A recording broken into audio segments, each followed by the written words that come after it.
नमस्कार दोस्तों and welcome to my channel. So दोस्तों आज हम बात करेंगे on how to assess risks.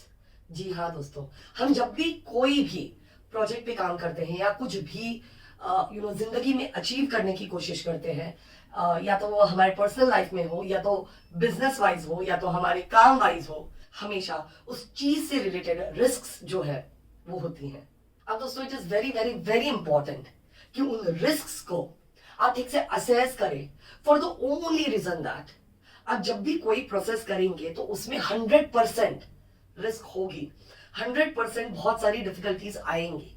लेकिन अगर इस रिस्क को आपने पहले से ही असेस करके रखा है तो you would be in a better position to deal with those risks and you would be in a better position to figure out the ruckus, the chaos that is happening, and to find an output to it. And you would be in a better position to figure out कि आपको क्या करना चाहिए when such a situation occurs. Also having said that दोस्तों, because आपने risk जो है वो पहले ही असेस करके रखी है, तो जब वो रिस्क एक्चुअली होगी तो उस रिस्क से बाहर निकलने के या डैमेज कंट्रोल करने के तरीके आपको ऑलरेडी पता होंगे। आपने आपका होमवर्क जो है वो ऑलरेडी कर रखा होगा एंड इस वजह से you would be in a better position to deal with those risks. So दोस्तों बेसिकली रिस्क असेस करने के 5 स्टेप्स हैं। Step number 1, you need to identify what you intend to achieve in that particular process. जी हाँ दोस्तों, सबसे पहले what you need to do is you need to identify कि आपका फाइनल आउटपुट क्या होगा। And then what you need to try and do is you need to try and work backwards to achieve those things. You need to understand, you need to reflect on what are your dreams, what are your desires. You need to take out some time and think about what you actually want to perceive in your life. So in practical sense दोस्तों, what you need to do is आपको pen paper लेना है और आपको अपने goals लिखने हैं। और फिर जब आप ये गोल्स लिखते हैं तो उन गोल्स के साथ क्या रिस्क्स अटैच हो सकते हैं वो भी आपको लिखना है। जब आप ये दोनों ही चीजें लिखते हैं तो you are in a better position to identify कि क्या रिस्क होंगे जो कि आपके गोल रिलेटेड होंगे। ऑब्वियसली बात है दोस्तों कि for doing this there will be a lot of thought process that would be required, but once you do that you will be in a better position to understand your goals and the risks that are attached to those goals. You will overcome resistance. You will be in a better position to deal with those damages if they occur when you try to achieve those goals. For example, कि अगर मैं कहती हूँ कि मुझे अगले 4 सालों में 3 करोड़ की प्रॉपर्टी लेनी है, तो अगर मुझे वो प्रॉपर्टी लेनी है तो मेरे गोल्स क्या होने चाहिए कि समझो 3 करोड़ में से 1 करोड़ का मैंने लोन ले लिया तो भी मुझे 2 करोड़ खड़े करने हैं। अब ये 2 करोड़ खड़े करने के लिए मुझे प्रॉबेबली 4 साल में अगर मैं डिवाइड करूं तो हर साल 50-50 लाख खड़े करने हैं।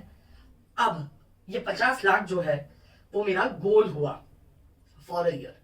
अब ऐसा क्या कुछ हो सकता है जिसकी वजह से ये 50 लाख खड़े नहीं हो पाएंगे, ये उसके रिस्क है। और अगर वो आपातकालीन स्थिति आ जाती है जहां के प्रॉबेबली 1 साल में मैं 50 लाख नहीं खड़ा कर पाती, तो मुझे क्या कुछ करना चाहिए सो दैट वो 50 लाख का गोल जो है वो सस्टेनेबल हो। ऐसे कौन से और सोर्सेस ऑफ इनकम मुझे क्रिएट करने हैं जिससे प्रॉबेबली अगर मेरे फर्स्ट सोर्स ऑफ इनकम से मुझे 50 लाख ना मिले तो मेरे बाकी सोर्सेस से I can get close to what was my thought process. So दोस्तों ये हुआ आपका गोल, आपकी रिस्क, और अगर उस रिस्क की वजह से कुछ इशू हो जाता है तो आपका ऑल्टरनेटिव सोल्यूशन। अब आते हैं दोस्तों हम पॉइंट नंबर 2 पे, that is you need to assess each potential risk. दोस्तों this is an continuation of point number 1 जहां की यू ऑलरेडी आइडेंटिफाइड कि आपके रिस्क क्या है। अब you need to work on those risks and try and understand कि अगर वो रिस्क आती है तो आप सिचुएशन को किस प्रकार से हैंडल करेंगे। सो दोस्तों फॉर एग्जांपल मुझे आज से 4 साल बाद एक 3 करोड़ का घर लेना है और अगर एक आध साल मैं परफॉर्म नहीं कर पाती हूँ और मुझे 50 लाख नहीं मिल पाते from an alternate source also of course, तो अगर मुझे ये गोल 4 साल में अचीव करना है तो मुझे क्या करना पड़ेगा? सो मेरा पैरेलल थॉट प्रोसेस ये है दोस्तों कि मुझे 1 करोड़ की जगह प्रॉब्ली 1.5 करोड़ का लोन लेना पड़ेगा। अब ताकि मुझे बैंक 1.5 करोड़ का लोन ऑफर करे, इसके लिए लास्ट 3 साल का मुझे आईटी ठीक से भरना होगा, right? So what is an alternative solution? बहुत सारे लोग आईटी नहीं भरते पैसे बचाने के लिए, लेकिन आपको ये रियलाइज नहीं होता कि जब आप आईटी भरते हैं तो उसके साथ साथ ही आपकी फाइल स्ट्रांग होती है, आपकी क्रेडिबिलिटी इंप्रूव होती है, एंड दैट्स हाउ आपको ज्यादा अमाउंट के लोन भी मिलते हैं। तो what I need to do is I need to first stick to my target कि भाई 50-50-50-50 4 साल तक मुझे खड़े करने ही हैं। लेकिन उसके साथ साथ ही मुझे एक पैरेलल प्लान ये भी बनाना है कि क्योंकि लोन के लिए मेरी लास्ट 3 साल की फाइल देखी जाएगी, तो हो सकता है कि वो किसी एक पर्टिकुलर साल मेरा प्रॉफिट 50 ना जाए, लेकिन जो इनपुट आया है या जो इनकमिंग है वो इतना हो पाए कि मुझे 50 लाख का लोन मिले, राइट? एक्स्ट्रा। तो what I need to do, I need to maintain my file well and I need to put an deliberate thought in it so that my file improves, and I need to pay my IT regularly and of a good amount जो कि at least मुझे 1.5 करोड़ का loan दिलवा पाए।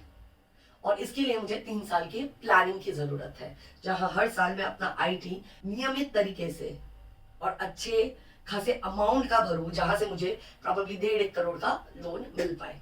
सो दोस्तों, ये हुआ हमारा पैरेलल थॉट प्रोसेस जो कि हमें रिस्क असेसमेंट में यूज करना है। Point number 3, think about the potential impact of every risk that you take. दोस्तों, रिस्क किसी एक प्रकार की नहीं होती। जब भी हम कोई भी चीज करने की कोशिश करते हैं तो देयर आर मल्टीपल वेज जिसमें रिस्क जो है वो आपको हैम्पर कर सकती है या आपके काम को बिगाड़ सकती है। तो ऐसे सिचुएशन में what you need to do is you need to assess every potential risk and you need to understand कि इन risks के थ्रू क्या आउटकम्स आ सकते हैं। जब आप दोस्तों मल्टीपल रिस्क पे काम करेंगे तो now what you need to do is you need to number the risk according to their priority. You need to figure out कि कौन सी ऐसी रिस्क है जो कि आपको सबसे ज्यादा हैम्पर करेगी। So number 1, number 2, number 3, number 4, इस प्रकार से आपको उन रिस्क को नंबर करना है। And then you need to figure out an output also on those risks. अब इसका फायदा क्या होगा दोस्तों कि because you've already prioritized कि कौन से रिस्क आपके लिए potential danger है, कौन से रिस्क से क्या इशू हो सकता है। So probably somehow you figured out and you've done your homework on those risks. So अब जब ये risks real life में आपके सामने आएंगे तो you will be in a better position to deal with them. And finally दोस्तों, you need to make a plan. If you are failing to make a plan, it means that you are planning to fail on whatever you are doing. So दोस्तों, it is very important that you need a plan on hand. You need a plan जिससे आप धीरे धीरे you get on to that bigger goal that you want to achieve. For example, अगर मुझे 4 साल बाद एक घर लेना है तो मुझे हर साल ये पता होना चाहिए कि मुझे 50 लाख खड़े करने हैं। अब ये जो 5 साल बाद मुझे अचीव करना है या 4 साल बाद अचीव करना है, ये मेरा मैक्रो गोल है, लेकिन इनके बीच जो हर साल मैं अचीव करूंगी इज माय माइक्रो गोल। और उन हर सालों में भी मंथ वाइज जो मैं अचीव करूंगी to reach that target will be my mini micro goals. And that's how when you achieve those smaller milestones, you will get a lot of confidence that you could achieve that bigger goal. B, you're halfway already there and that will boost your confidence to achieve the bigger good. And C, you will be in a better position to handle those risks because these risks are calculated risks. Now when you use all this information and create a plan, your goal will be more achievable and your work will be more sustainable. So दोस्तों, ये था हमारा आज का video. अगर इस video ने आपको वैल्यू दी तो प्लीज लाइक कीजिए, शेयर कीजिए और सब्सक्राइब कीजिए। Thank you so much. God bless you all.